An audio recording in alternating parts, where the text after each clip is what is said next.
Hey guys, how you doing? Well, I'm doing okay. I'd like to continue talking about what I was talking about in the last video about um, identity politics and everything. And as I had mentioned many times, that anytime that I forget what I'm in the middle of talking about, I'll just watch the video, and then as soon as I get to the part that says, oh yeah, that's what I tried, then I write it down. So I did a lot of writing down. I don't think I'll be able to get everything done today, but at least I wrote them down. Okay. Now, okay. One thing at a time.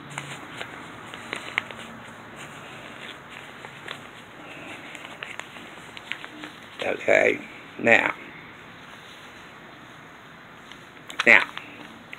what I was talking about, that I had forgotten what I was talking about, when I was talking about compassion, that we are not animals.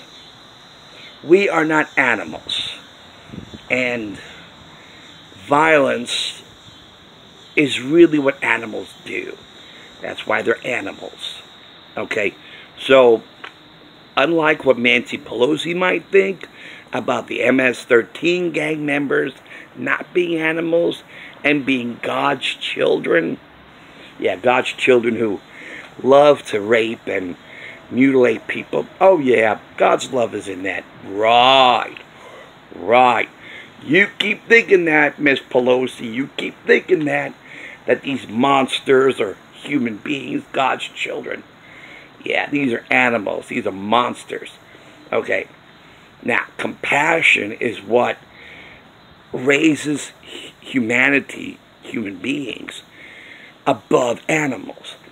And when we lower the standards of human behavior to that of violence, then we're no longer civilized human beings with compassion. Now we are akin to animals.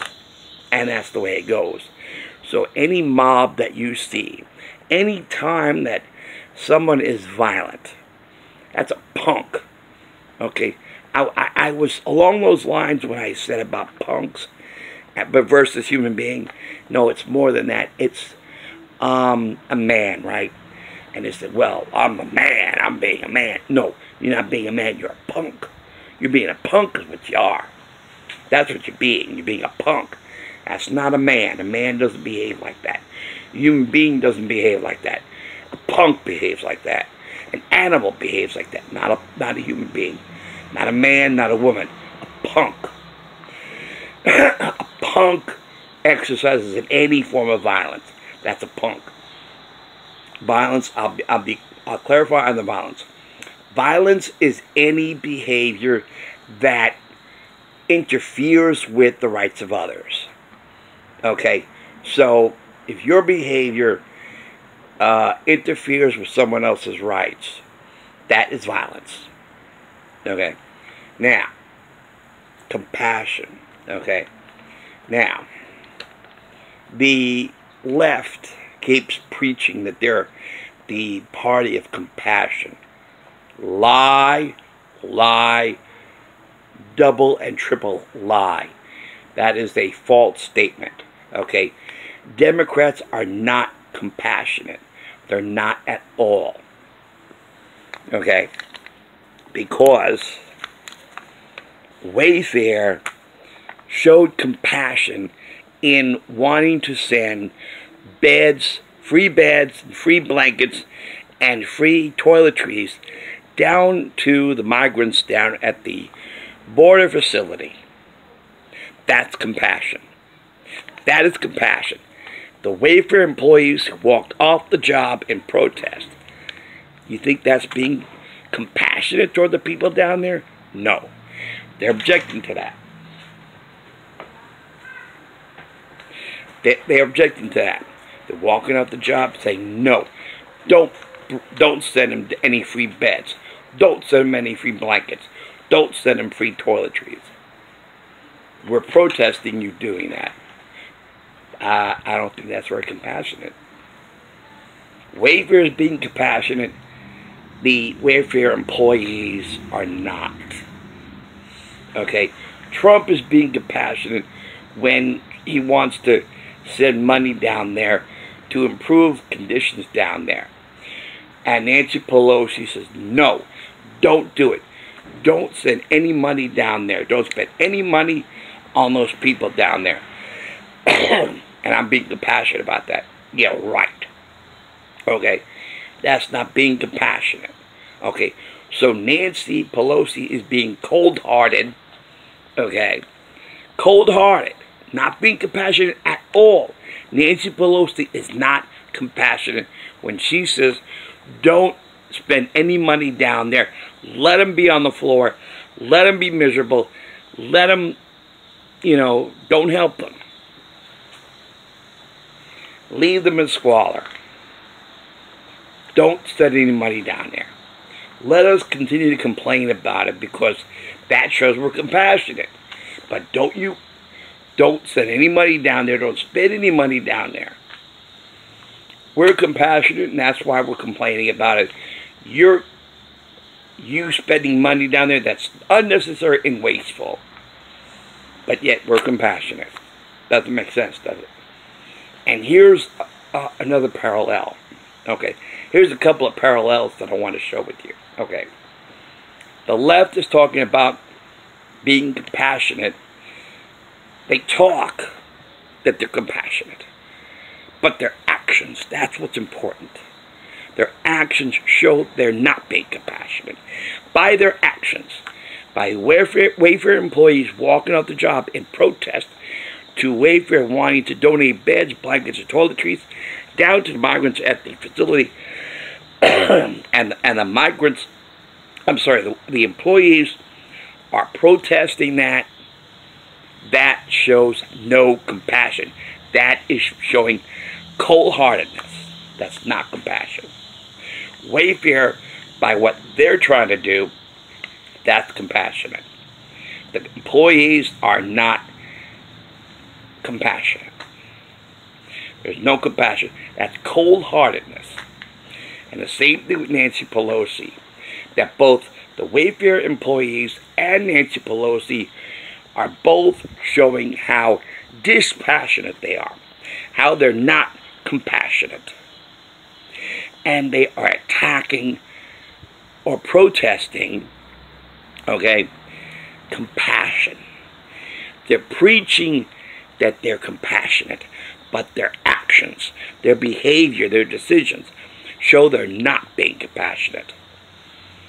And if you parallel this to Nazi Germany, when I said a couple of videos ago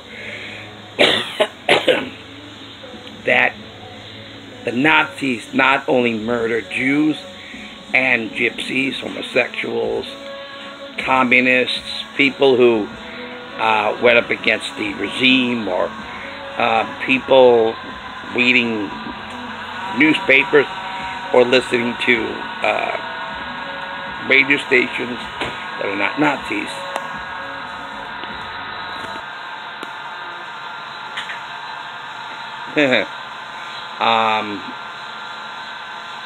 They also murdered anybody who, in showing compassion, helped the Jews.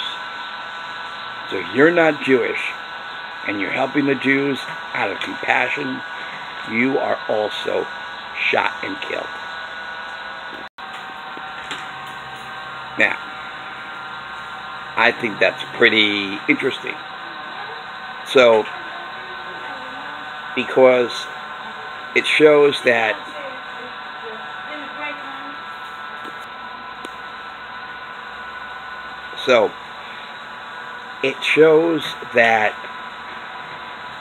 communists, Nazis, socialists attack people who show compassion. Because compassion is the opposite of who and what they are. They hate compassion. Nazis. Nazis hate compassion. They hated compassion. That's why they destroyed the Jews. And they destroyed those who helped the Jews. Because Jews, I think one of the reasons why Jews are so despised is because we have an abundance of human compassion for everybody. And it drives them crazy. And so that's why because Jews are so compassionate toward their fellow human beings, and they show compassion and selfless love toward everybody, you know, and I'm not saying Christians don't, but the thing that's really telling is when the Nazis murdered Christians who showed compassion in helping the Jews. And then Nancy Pelosi and the Wayfair employees, in protest against others showing compassion toward the residents down there by doing something about it. Okay, it's more important than just talk the talk. You gotta walk the walk. Okay, you can't just sit around complaining and talking about it and say that's showing compassion. Okay, what are you gonna do about it? Complain about it? Because we show compassion, that we care and we worry, because we show compassion. Even though we don't do anything about it, at least we're vocal about it. We're vocal in our caring about them. And as long as we talk about it and vocally express our care and concern, that's good enough. And that shows we show compassion. And so when somebody actually does something about it, it drives them crazy. No, no, no, no. Don't do something about it, because then we have nothing. Then we have nothing to brag about or talk about how compassionate we are. Because we need to show our compassion by what we talk about rather than what we do. So that's why the Nazis murdered Christians, or those who were not Jews, who wanted to help the Jews out of human compassion, and the Wayfair employees and Nancy Pelosi are objecting Wayfair and Trump out of their compassion to help by intending to help and working toward that goal. They, out of protest, they attack them. They attack Trump, saying, no, it's wasteful, don't do it. And the Wayfair employees say, no, don't do it, we'll walk off the job. You know, so that's compassion for you. Okay, so I find it interesting that Hitler, or I should say the Nazis, attacked Christians helping the Jews out of compassion, and the Wayfair employees protesting against their company from helping out of compassion for the people down there, and Trump wanting to spend the money to improve situations down there that Pelosi objects. I find it really interesting. They're all along the same lines. They hate compassion. The Hitler and Nazis hated compassion. The Wayfair employees hated compassion. And Nancy Pelosi hates compassion. Because if they didn't, they would welcome the assistance. And they wouldn't object to it. They would see compassion for what it is. To actually do something. Not just talk about it. And talk. And nothing gets done. No, compassion is really shown by actions. Actions always speak louder than words. So that's that. Now, here's something else that I find really, really telling. Okay. Okay. Now, there is a parallel between the relationship of Republicans and Democrats and Israelis and Palestinians. And the parallel is really very uncanny. Okay. Now, Democrat attitude towards Republicans are very similar, if not identical, to the Palestinian attitude toward Israelis.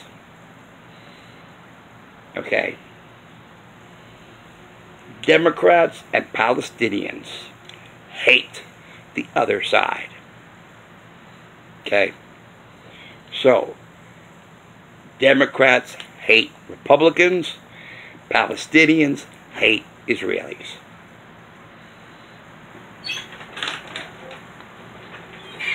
Hello. Democrats lie about Republicans, and Palestinians lie about Israelis.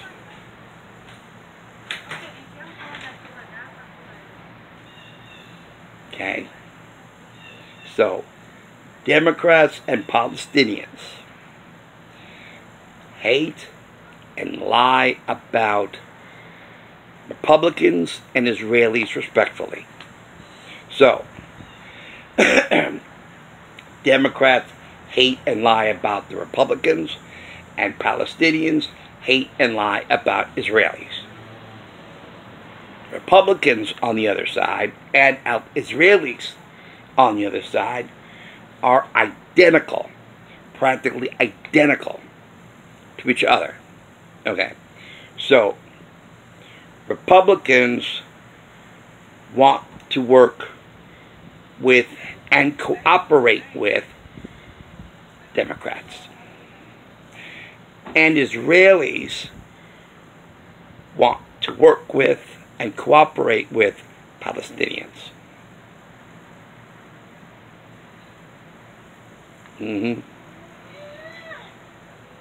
Uncanny how that is, isn't it?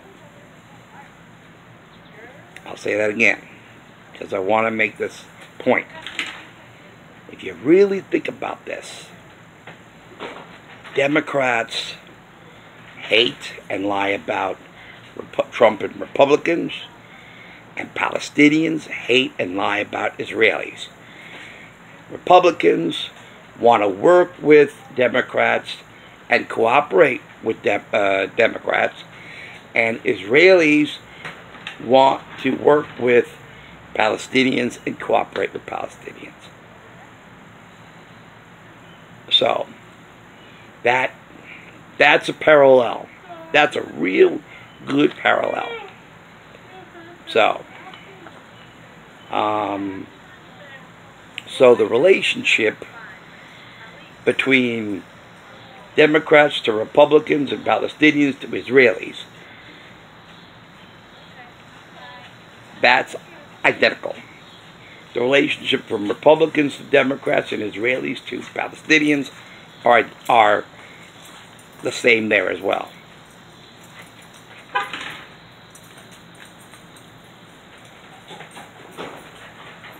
So, is that a coincidence?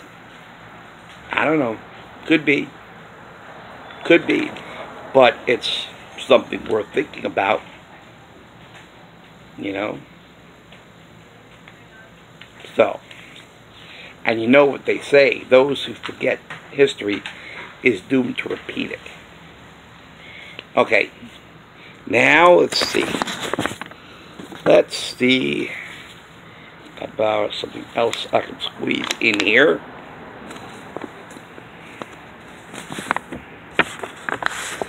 And I think I could squeeze this in here also. Okay. Do you remember I said that when Hollywood wanted the names, phone numbers, addresses of donors and supporters of Trump, so they know who not to work with. And remember I said that that's the catalyst, and it could get worse from there. And it could bleed out into other aspects of American life.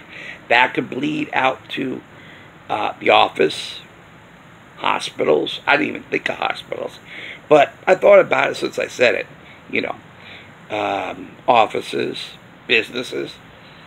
And later on that day, I heard on the news that what I projected might happen has already happened, and even worse.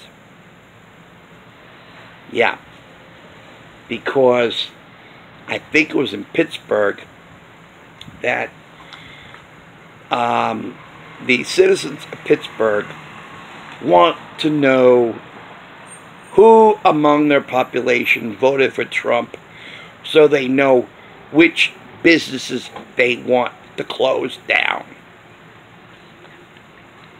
Yep.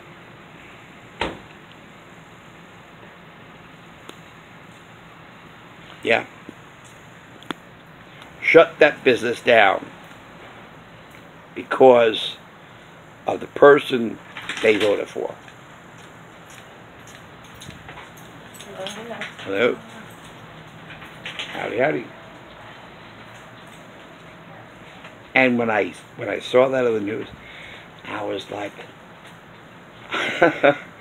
man, I'm sorry I was right. I was so hoping I'd be wrong.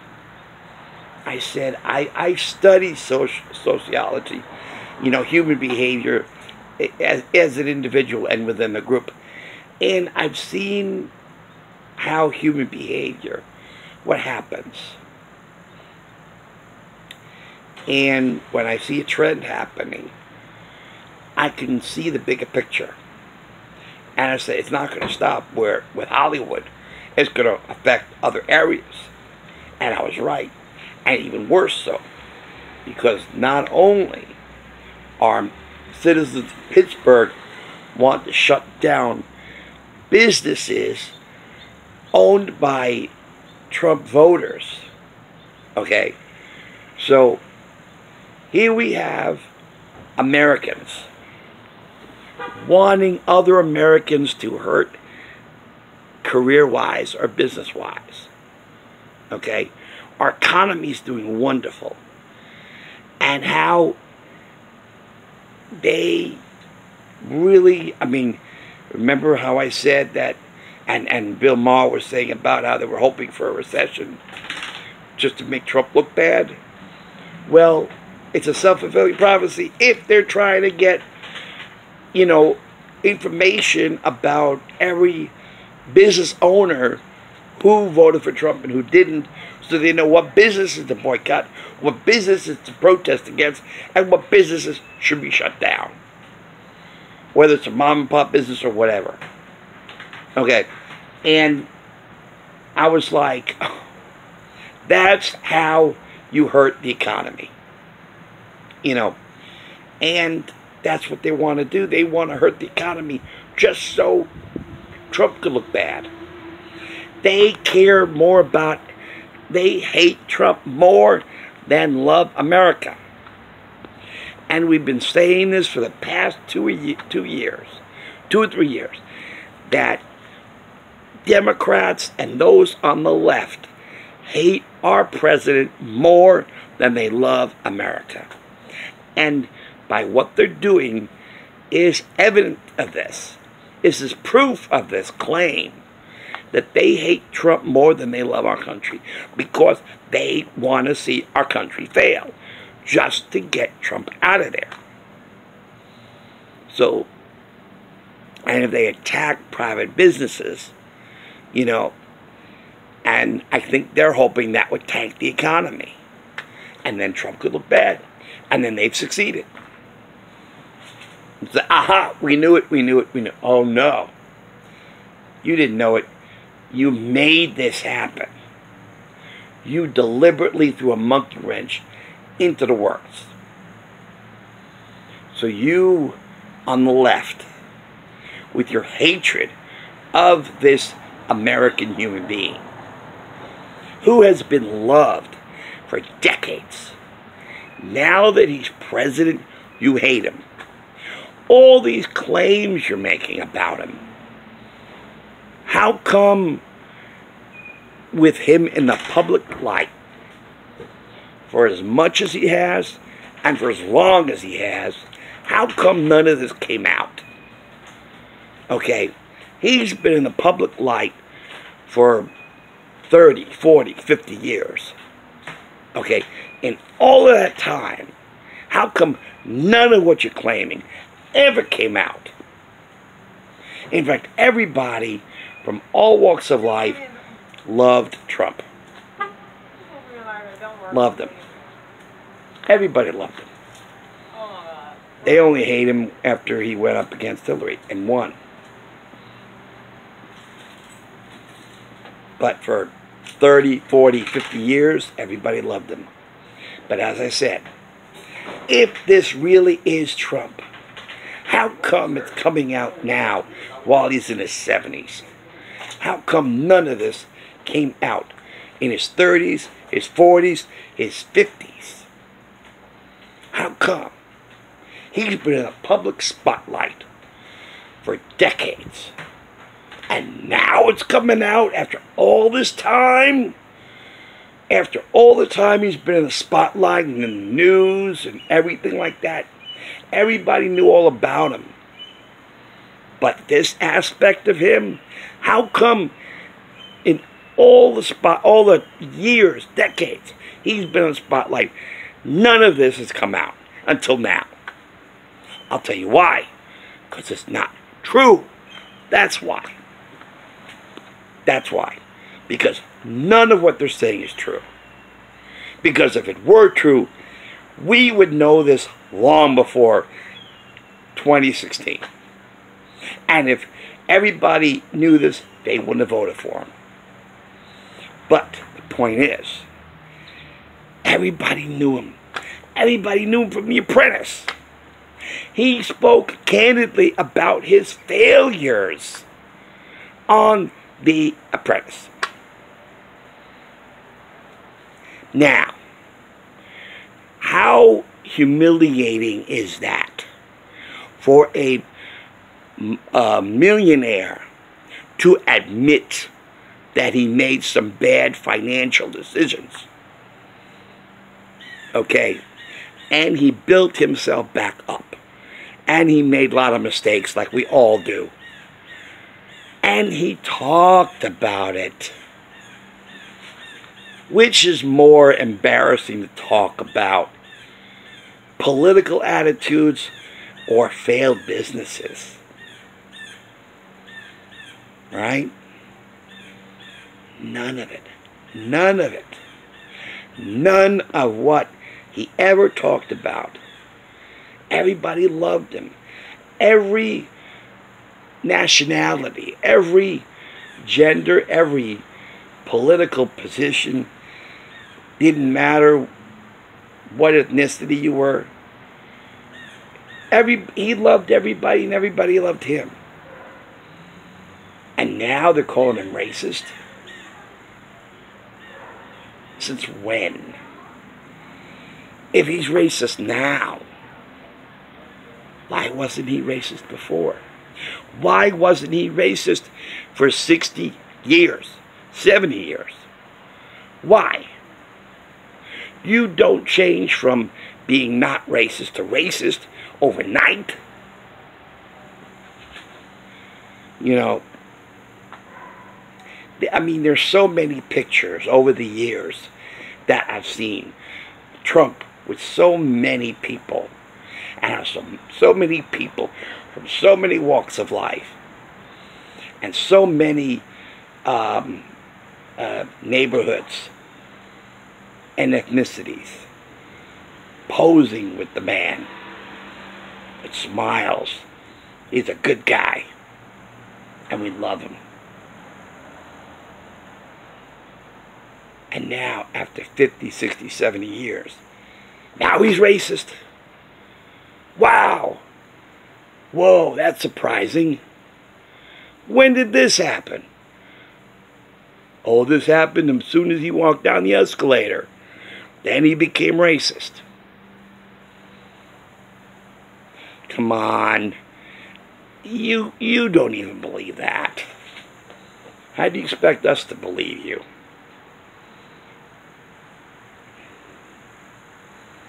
So I told you this would happen. Because now people want to know which businesses are owned by Trump voters, so they know to protest against the business and force it to shut down. That's anti-American, people, my friends. That's being anti-American. To want your neighbors to fail in their business just because of who they voted for. That is anti-American. And it doesn't stop there. It doesn't stop there. Now, I'm going to tell you a story. A story about a mom and her child, her son. And the mother tells her son, don't play with him anymore. He's not our kind.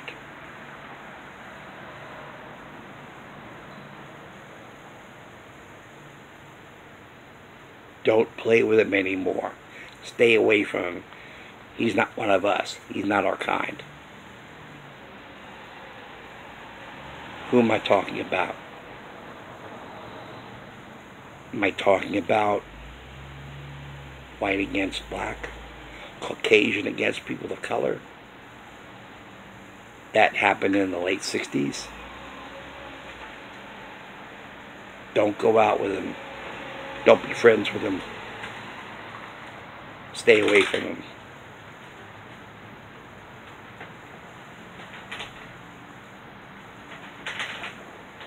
Sound familiar, right?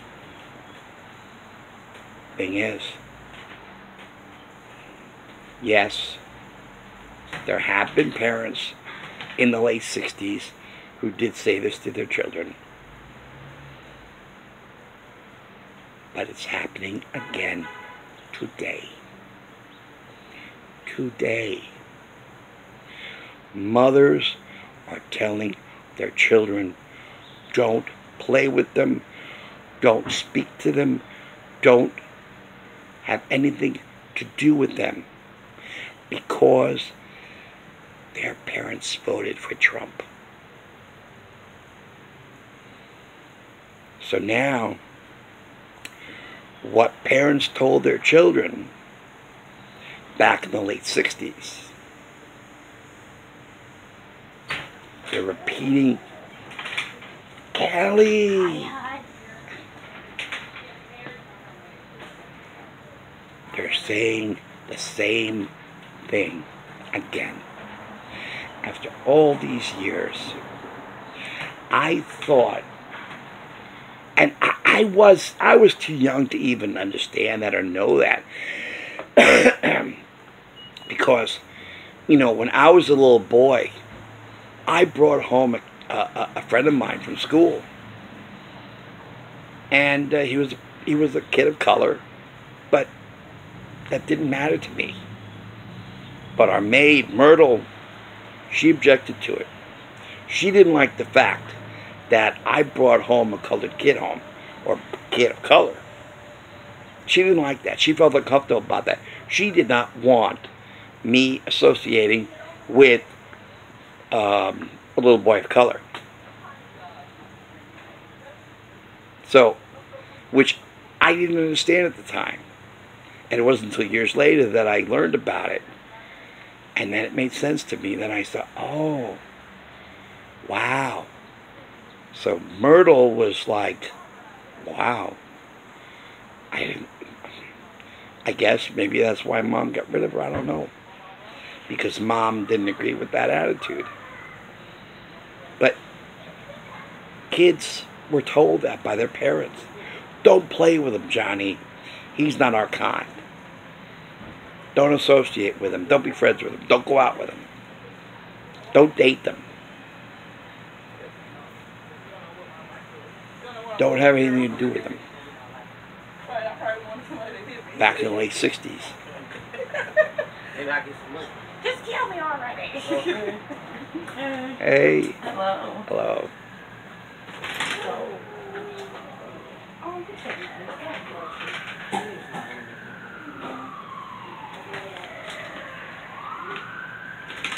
Uh-oh, they're coming for me. So, parents were telling that to their children back in the late 60s. And parents are now telling that to their children this year. Don't play with them. Don't go out with them. Don't associate with them. Their parents voted for Trump, so don't have anything to do with them. Don't talk to them. Don't be friends with them. Don't play with them. Don't associate with them. I says, I knew it. I knew it was going to get worse, but I didn't think how worse. I had a feeling if Hollywood was saying, let us know who voted for Trump, and then we'll know who not to work with. And I said, that's going to bleed out into other avenues, other offices, other businesses, you know, where everybody's going to say, okay, who did you vote for? So this way I know we don't want you as a coworker. You know, and I had a feeling this was going to happen. And now it already has. What I feared would happen has come to fruition.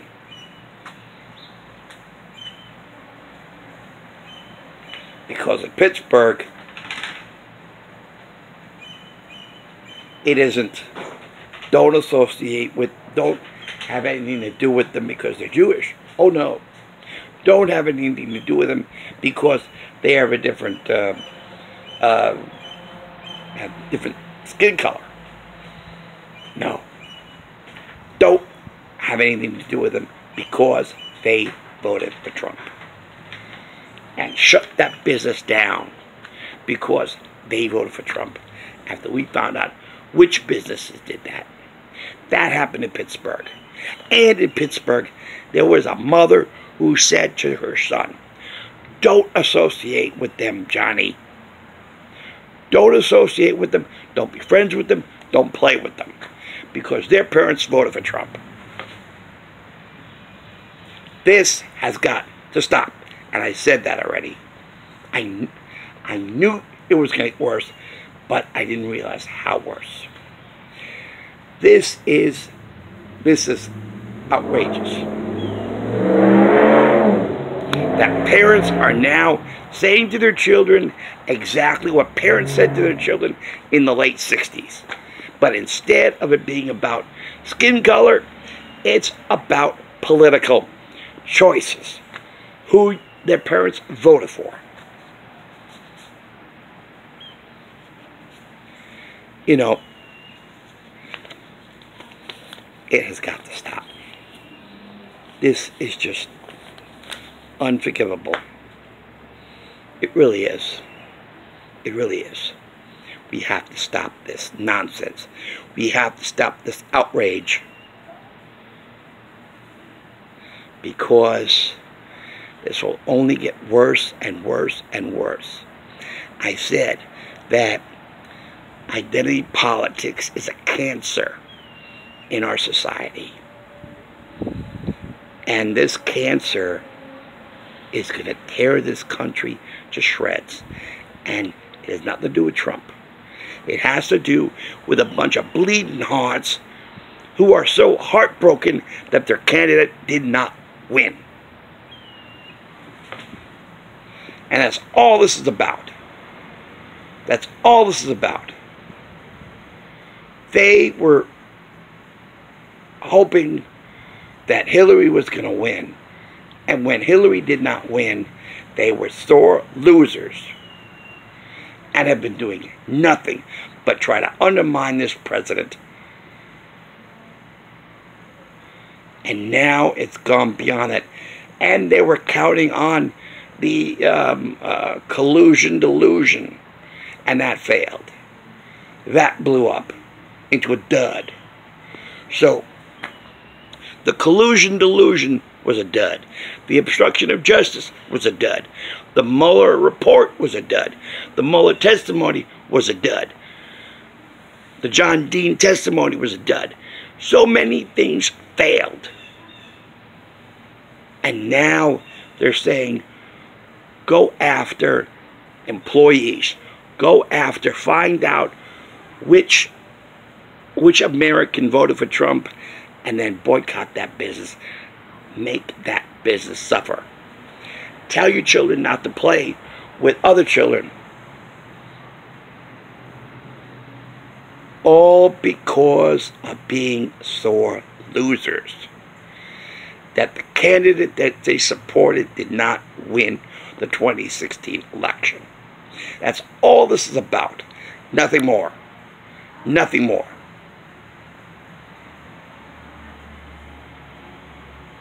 They were throwing all their eggs in this one basket. I don't understand this at all. I really don't. In all my life, whenever, and I said this before, whenever the candidate you were voting for or voted for didn't win, you are just simply disappointed, and you just hope the winning president is a good president. The president-elect does a good job. And everybody did that. Everybody did that. Republicans did that when Democrats won. Democrats did that when Republicans won. And for the first time in decades, even in centuries, and as long as this country has been around, for that very first time, the very first election cycle, now the losing side are a bunch of sore losers. And they're so upset and heartsick that their candidate lost that they hate the president-elect, and they want to do everything they could to destroy him. Just because their candidate lost. Now, how sick is that? Do you really want to be a member of a party, of a political party, of a bunch of sore losers who would undermine and try to lie and cheat, manipulate, to sabotage a president?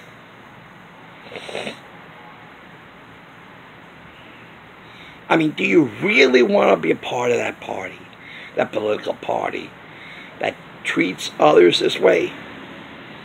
Do you want to be a part of a group who mistreats others? Do you want your friends being treated the very same way everyone on the left is treating the president and conservatives? Do you want to be part of that group? I tell you, I think of that church person who came to my apartment and wanted to go door to door. Hey, come to our church, come to our church. You know, and let me give you a literature. Now, am I under obligation? And they had a gun to my head saying, take this literature or else I'll blow your brains out. No. No. You just don't take it, and I didn't. I said, thank you, but no thank you. And you know what he said in his parting words? May you burn in hell. That's what he said. I said, well, thank you very much. Now I know definitely not to go to your church.